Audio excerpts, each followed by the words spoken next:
اللہ اکبر. پھر میں کہتا ہوں دنیا کی قومیں اسلام میں کسی کی تقریر سن کر نہیں آئی تھی. دنیا کی قومیں اسلام میں کسی کو حج اور عمرے کرتے ہوئے دیکھ کر نہیں آئی تھی. دنیا کی قومیں اسلام میں آئی تھی غریبوں کی خدمت کا نظام دیکھ کر.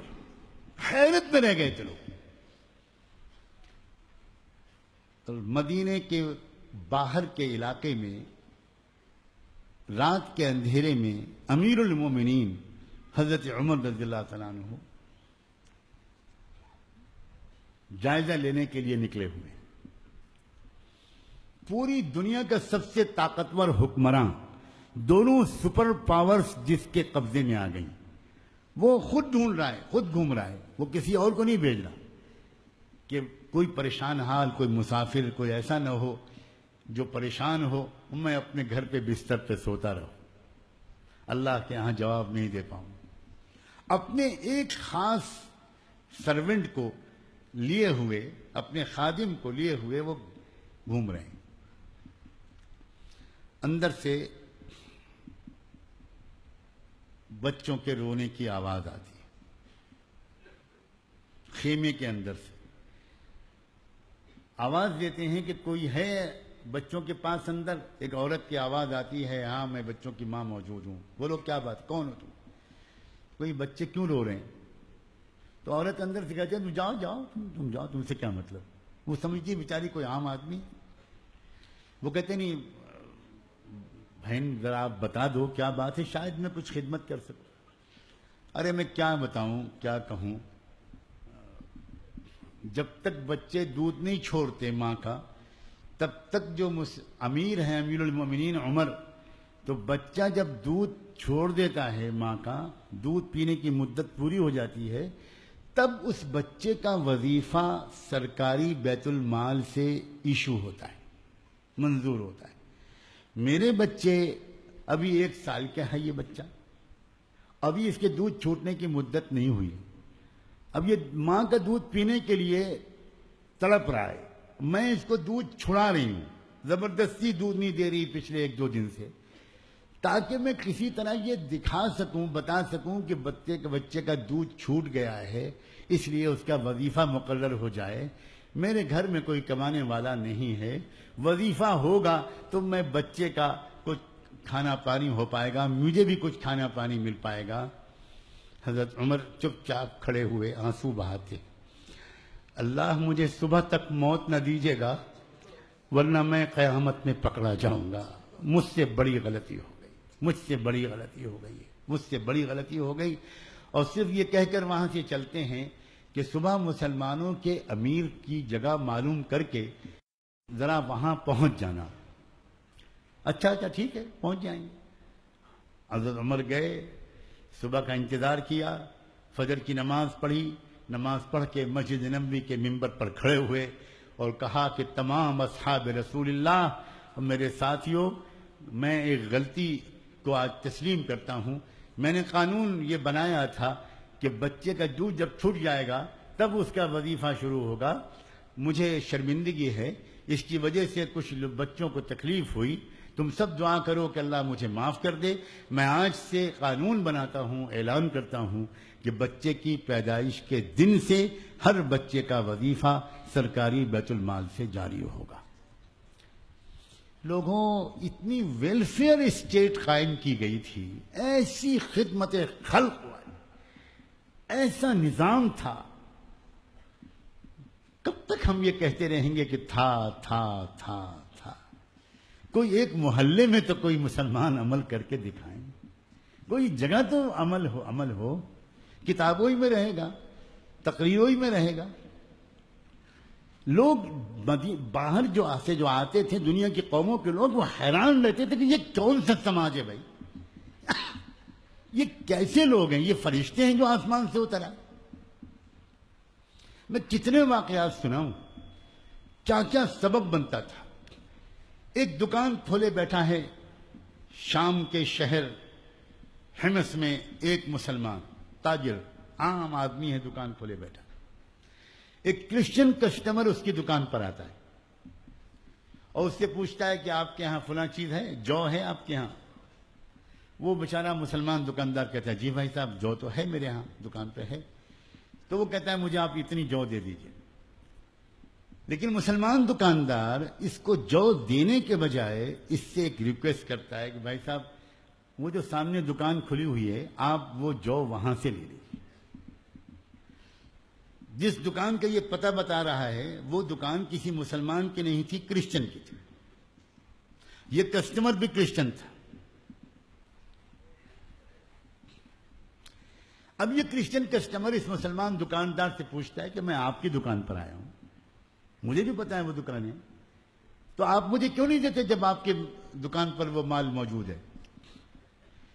یہ دکاندار جواب میں کہتا ہے کہ اور کوئی بات نہیں، میرے دکان پر صبح سے 2-3 کسٹمر آ چکے ہیں اور میرے بچوں کی آج کی روزی کا انتظام ہو چکا ہے، لیکن میں دیکھ رہا ہوں کہ صبح سے اب تک اس دکان پر کوئی کسٹمر نہیں ہے۔ آپ سے بس اس لیے ریکویسٹ کر رہا ہوں کہ آپ وہاں سے لے لیجئے، میرے اس بھائی کا پڑوسی کا بھی بھلا ہو جائے۔ یہ شخص جاتا ہے واپس، جو وہاں سے لیتا ہے، لیکن لوگوں دل کے کانوں سے سننے کی کوشش کرنا، یہ جو لے کر اپنے گھر نہیں جاتا، یہ واپس اسی دکان پر آ جاتا ہے۔ اب یہ پوچھتا ہے بھائی کیا ہوا، آپ کو جو نہیں ملی؟ تو وہ کہتا ہے کہ نہیں جو تو مل گئی، پھر آپ یہاں کیوں آئے؟ تو وہ کہتا ہے کہ جو تو وہاں سے لے آیا ہوں، مجھے تم سے ایمان لینا ہے، مجھے کلمہ پڑھا۔ اب یہ دکاندار کہتا ہے کہ بھائی اتنا بڑا فیصلہ اتنی جلدی؟ میری ریکویسٹ ہے کہ آپ اتنی جلدی اتنا بڑا فیصلہ نہ کریں۔ تو وہ کہتا ہے کہ بھائی جلدی کا مسئلہ نہیں ہے، میرا دل گواہی دے رہا ہے کہ جس مذہب کے ماننے والے عام دکاندار کے اخلاق کا یہ حال ہے، اس کے لانے والے پیغمبر کے اخلاق اور ہمدردی کا کیا حال ہوگا۔ یہ ہے اسلام۔ کس کی زندگی میں ہے یہ اسلام؟ کس کی زندگی میں؟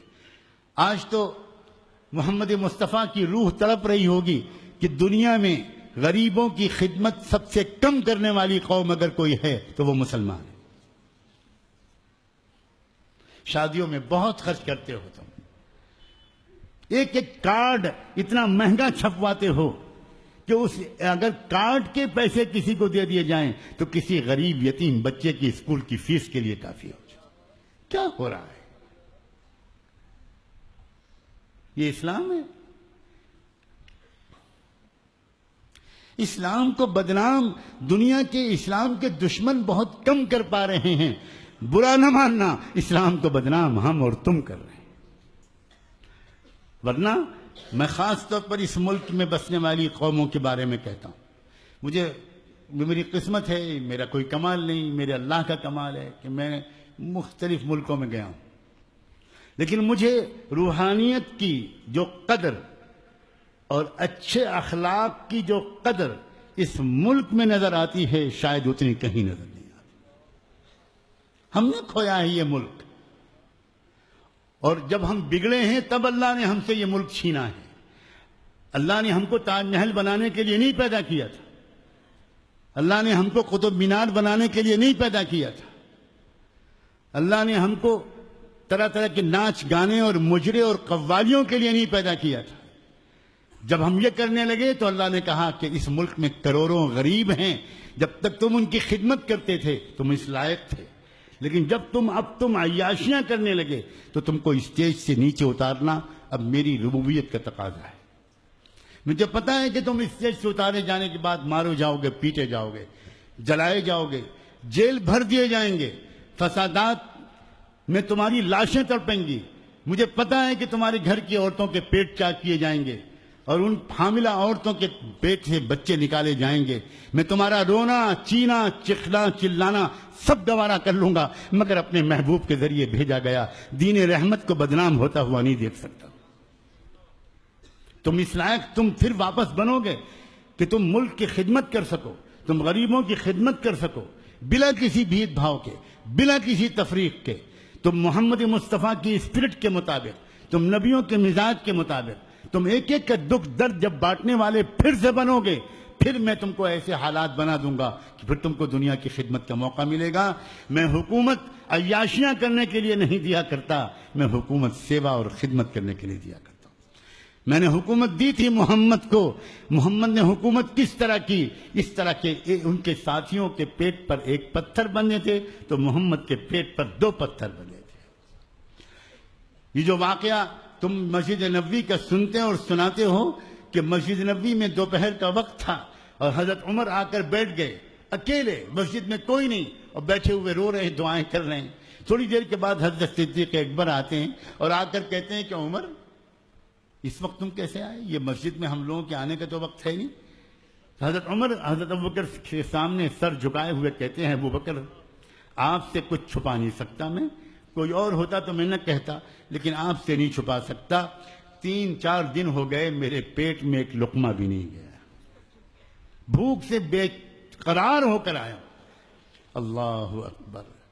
صدیق اکبر حضور اکرم صلی اللہ علیہ وسلم کی قبر والے حجرے کی طرف اشارہ کر کے کہتے ہیں اے عمر, اس قبر میں, قبر نہیں, حضور کے حجرے کی طرف اشارہ کر کے, تو حضور کی حیات کا واقعہ ہے, زندگی کا واقعہ ہے. حضور کے حجرے کی طرف اشارہ کرتے ہیں کہ اس حجرے میں ہمارے اور تمہارے رہبر اللہ کے جو رسول آرام فرما رہے ہیں, ان کو بھیجنے والے رب کی قسم کھا کے میں کہتا ہوں کہ جس بھوک سے پریشان ہو کر تم نکلے ہو اسی بھوک سے پریشان ہو کر میں نکلا. تھوڑی دیر کے بعد حضور اکرم صلی اللہ علیہ وسلم خود باہر تشریف لاتے, دونوں کو بیٹھا ہوا دیکھتے ہیں کہ تم لوگ اس وقت کیسے؟ اب یہ ہمت اور یہ مقام ہے صدیق اکبر کا, اور وہ کہتے ہیں کہ اللہ کے رسول شکایت کے طور پر نہیں کہتے, آپ نے پوچھا ہے تو حکایت کے طور پر کہتے. واہ رے صحابہ, گفتگو کا ادب. بات کرنے سے پہلے کہتے ہیں اخباروں بلا شکوا. آپ نے پوچھا ہے تو عرض کر رہے ہیں, اللہ کی شکایت نہیں کر رہے, قسمت کو برا بلا نہیں کہہ رہے, بالکل نہیں, ہم راضی ہیں اللہ کے فیصلے پر.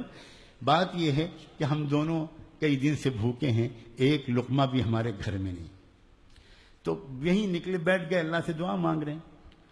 اللہ, میں سچ بس جب یہ واقعہ سوچتا ہوں دھونکے کھڑے ہو جاتے ہیں. پھر کیا ہوا؟ برداشت کر پاؤ گے؟ کلیجے پر ہاتھ رکھ لو.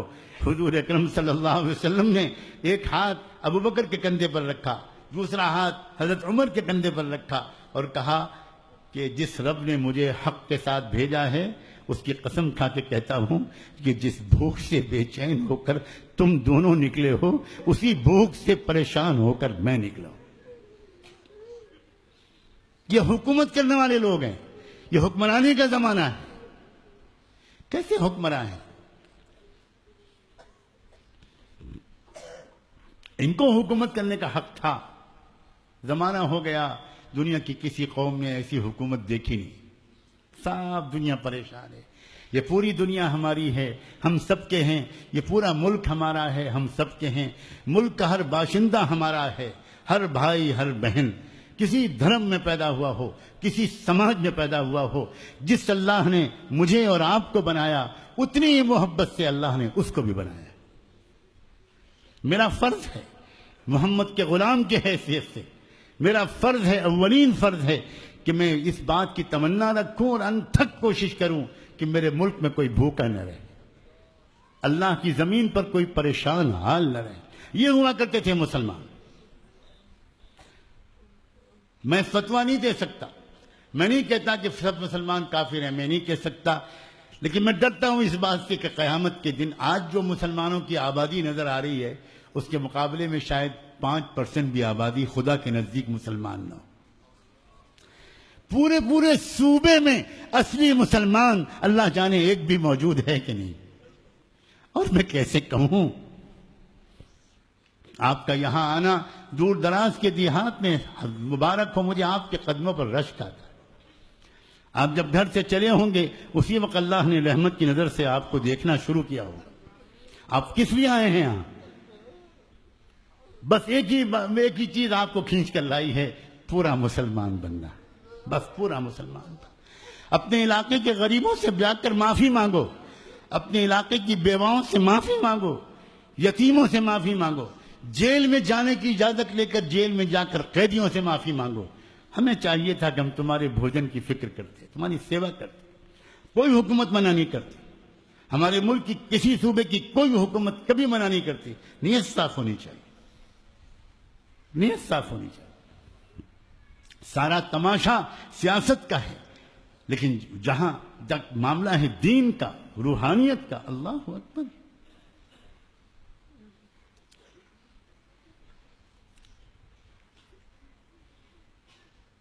ایک یہودی شخص بوڑھا ہو گیا, بھیک مانگنے کے لیے نکلا.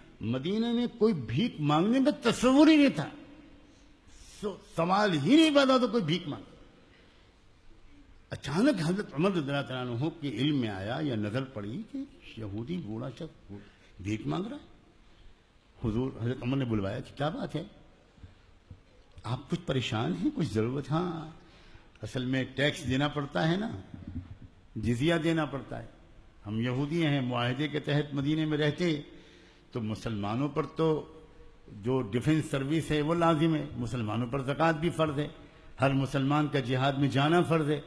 لیکن اسلام نے ایسی رعایت کی کہ جو غیر مسلم ہمارے معاشرے میں رہتے ہوں, نہ ان پر جہاد فرض ہے, نہ ان پر یہ فرض ہے, نہ ان پر یہ فرض ہے, نہ ان پر یہ فرض ہے, نہ ان سے زکوٰۃ لی جائے گی. خوب کمائیں, بس وہ اپنی سوشل سیکورٹی کا ایک ٹیکس جمع کریں تاکہ ان کی حفاظت پر جو قوم کا ملک کا خرچ ہو اس میں ان کا حصہ ہو.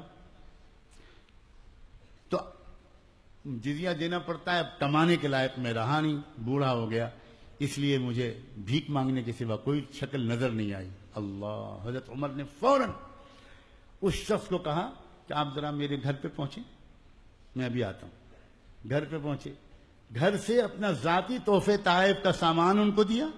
اس کے بعد کہا کہ آج سے جزیہ بالکل معاف, اور بیت المال آپ پہنچیے, اور میں نے حکم جاری کر دیا ہے آپ کو سالانہ خرچہ ملا کرے گا. پھر مدینے میں مسجد میں صحابہ کو مشورے کے لیے جمع کیا, اور انہوں نے کہا کہ یہ پہلا واقعہ میرے علم میں آیا ہے کہ ایک بوڑھے غیر مسلم کو جزیہ ادا کرنے کے لیے بھیک مانگنی پڑی ہے. تو آپ صحابہ کی رائے ہو تو میں قانون بنا دوں کہ کوئی شخص جو کہ معذور ہو جائے, بیمار ہو جائے, کمائی نہ کر سکے, وہ کرسچن ہو, وہ یہودی ہو, کسی مذہب کا ماننے والا ہو, اس سے کوئی ٹیکس نہیں لیا جائے گا, بلکہ سالانہ بیت المال اس کا پورا خرچہ, اس کی فیملی کا خرچہ اٹھائے گا. صحابہ نے کہا امیر المومنین آپ کو ہم سے مشورہ لینے کی کیا ضرورت ہے, لیکن اگر آپ رائے لیتے ہیں تو ہم سب اس کے لیے خوشی سے تیار ہیں, اب حکم جاری کر دیجیے. اس کو دیکھ کر دنیا کی قوموں کو اسلام سے محبت ہوئی تھی, اور جب تک واپس مسلمان اصلی اسلام کی طرف نہیں آئیں گے موجودہ نفرت اور کی فضا کو بدلا نہیں جا سکے گا. نفرت کی فضا کے پیدا کرنے کی ذمہ داری صرف دنیا کی دوسری قوموں پر ڈالنا یہ بزدلی ہے, یہ بزدلی ہے. بہادری یہ ہے کہ ہم تسلیم کریں کہ ہم محبت کے لائق نہیں رہے. ہمارے آبا و اجداد تھے محبت کے لائق, ہم نہیں ہیں محبت کے لائق, ہم واقعی محبت کے لائق نہیں رہے. ورنہ اس بھیڑ میں بھی کوئی ایک مسلمان وہ اچھے اخلاق والا اور اصلی اسلام والا ہوتا ہے تو یہی بھیڑ اس سے محبت کر کے دکھا دیتی ہے. اس لیے لوگوں, آج کی اس مجلس کا یہ پیغام ہے کہ ہم جو یہاں توبہ کرنے آئے ہیں, ہم جو یہاں اپنی زندگی کو بدلنے کے ارادے سے آئے ہیں, اس بدلنے کے مضمون کو, اس بدلنے کے دائرے کو سمجھیں, اس کو سمجھیں کہ ہمیں کیا کیا بدلنا ہے. روزانہ اپنی آمدنی میں سے کچھ نکال نکال کر ایک باکس میں رکھیے, اپنے بچوں کے ہاتھ سے ڈلوائیے, اپنی بیوی کے ہاتھ سے ڈلوائیے. آپ کے بچے کسی دن آئس کریم کا مطالبہ کریں, آپ کے بچے ہیں, ضرور آپ ان کو آئس کریم کھلائیں, لیکن اپنے بچوں سے یہ کہیں کہ بچوں اکیلے اکیلے تم سب آئس کریم کھاؤ گے, اب یہ بتاؤ کہ وہ جو ہمارے محلے میں وہ جو غریب بچے ہیں انہیں کون آئس کریم کھلائے گا. بچوں تم ایک کام کرو نا, آج کی اپنی آئس کریم چھوڑ دو اور آج مجھے اجازت دے دو کہ میں تم سب کی طرف سے, بلکہ تم سب میرے ساتھ چلو اور آئس کریم میں دلواتا ہوں, لیکن خود کھانے کے بجائے اپنے ہاتھ سے اپنے محلے کے کسی غریب پچھڑے ہوئے گھر کے بچے کو ذرا آئس کریم کھلا دو گے. وہ بچہ ایک روحانی سکون اس کو ملے گا، اور اس دن اس کو پتا چلے گا آئس کریم کھانے کا مزہ بہت کم ہے، آئس کریم کھلانے کا مزہ زیادہ ہے۔ اس کی عادت ڈلوائیے، اس چیز کو بہت کمی ہو گئی ہے، ورنہ ہمارے ملک میں اتنے کروڑوں کی تعداد میں پچھڑے ہوئے لوگ نہ ہوتے، ہمارے ملک میں اتنے کروڑوں کی تعداد میں وہ لوگ نہ ہوتے جن کو شیڈول کاسٹ اور شیڈول ٹرائب اور پتہ نہیں کیا کیا کہا جاتا ہے، ہمارے ملک میں اتنی بڑی تعداد میں وہ لوگ نہ ہوتے جن کو آدی واسی کہا جاتا ہے۔ ان سب کے اتنی بڑی تعداد میں ہونے اور پچھڑے رہنے اور جہالت کا شکار رہنے کے مجرم ہم بھی تو ہیں۔ ہمیں اپنے جرموں کا اعتراف کرنا چاہیے۔ ہم مظلوم ہیں، ہم مظلوم ہیں، ہم مظلوم ہیں، ہر وقت یہ سوچتے رہو گے تو اپنے کو ظالم کب مانو گے؟ نماز کے آخر میں ہم سے جو دعا منگوائی جاتی ہے اس میں یہ کہا جاتا ہے، ہلوایا جاتا ہے، اللہم انی ظلمت نفسی ظلما کثیرا۔ اللہ، میں دل سے مانتا ہوں کہ میں نے اپنے اوپر بہت ظلم کیا ہے۔ ہم اسے تسلیم کروایا گیا ہے کہ ہم ظالم ہیں، ہم مظلوم بعد میں بنے ہیں، پہلے ہم ظالم بنے۔ اللہ تعالیٰ کا نظام ہے، تم کسی اور پر ظلم کرو گے تو تم پر ظلم کرنے والا کوئی اور میں مسلط کر دوں گا۔ ٹٹ فار ٹیٹ، یہ خدا کا اصول ہے، الجزاء من جنس العمل، جیسی کرنی ویسی بھرنی، یہ نظام ہے خدا کا۔ اپنی سوچ کو قرآنی بناؤ، اپنی سوچ کو پیغمبرانہ بناؤ۔ محمد الرسول اللہ صلی اللہ علیہ وسلم کا کیا حال تھا، کتنی محبت، کتنی شفقت، کتنا پیار، کتنا معاف کرنا، کتنی دعائیں کرنا۔ اللہ اکبر۔